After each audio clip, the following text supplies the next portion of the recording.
I think that health professionals should have a main goal for their patients to quit smoking. This should be the #1 priority. And I would treat this as the top priority instead of having as a priority the method of quitting. So, of course, the ideal option is to quit by yourself. Of course, the second best choice is to quit with medications. But the primary goal is to quit. And for those smokers who are unfortunately the majority, who cannot quit by themselves or with medications, or who don't want to be prescribed any medications, the physicians, the healthcare professionals should recommend alternative nicotine products like electronic cigarettes.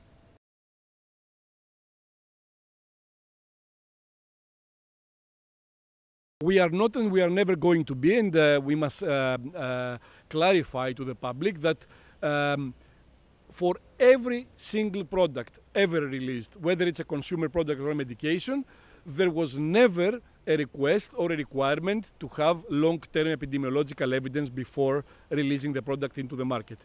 And a characteristic example is some very common antihypertensive medications which have been available for 37 years now.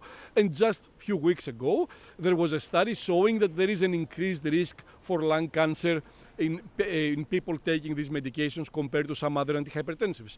But again, this doesn't mean anything, because what you need to weigh is the benefit of taking the medication in controlling the disease that you're suffering versus the risk. And you know, medications are not absolutely safe.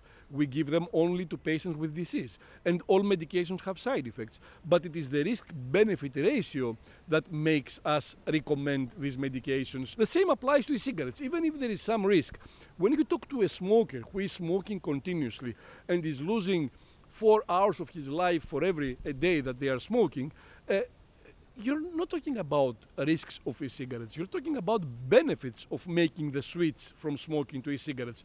The benefits may not be 100% the same as when you quit smoking without using anything, but it's going to be very, very close to that. I think it's partly due to the fact that there's always concerns that adolescents are exposed to harmful substances, and I think it's partly also due to the fact that in tobacco control we had a number of false starts. So you may remember light cigarettes. Light cigarettes were introduced in the 1970s and are meant to reduce the harm from smoking. There's a historic, I think, distrust towards new products coming onto the market. But with accumulating evidence when it comes to e-cigarettes, and certainly also with heat-not-burn products nowadays, we can see that studies that have looked at the exposure in actual users, who are real-term users, that their levels of exposure to various harmful chemicals, including cancer-causing chemicals such as nitrosamines, is reduced by about 95%, so the magnitudes of order safer than e-cigarettes. So it's really the precautionary principle that is probably applied slightly wrongly in this particular context by WHO and other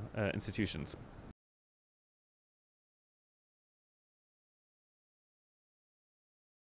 So the idea of the novel tobacco products is that they can greatly reduce the risk that people would otherwise have from smoking, and that's because there's no combustion. So there's no burning tobacco, there's no inhaling smoke, and almost all of the damage is done by smoke particles and toxic gases from combustion of tobacco. You take away the combustion, then you don't have anything like the same risk to health.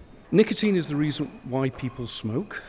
It's the reason why people continue to smoke. But if you can take nicotine without the products of combustion and tobacco smoke inhalation, then almost all of the health risks fall away. Okay, so it's a harm reduction strategy for people who are continuing to use nicotine. And there are millions of those throughout Europe. 1 in 4 adults in the European Union still uses nicotine, but mostly in the most dangerous way possible. So the question is, can we reduce the risk to them by them using alternatives to smoking that are much, much less harmful?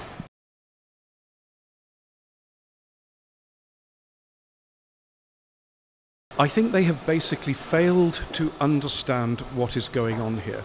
There is a disruptive technology that has arrived on the market. It's disrupting the cigarette trade, it's changing consumers' patterns, it's all going on in the interaction between consumers and producers. And the EU and the WHO, for that matter, have simply not understood the nature of how an innovative new technology enters the market and changes the game, essentially obsoleting the old technology.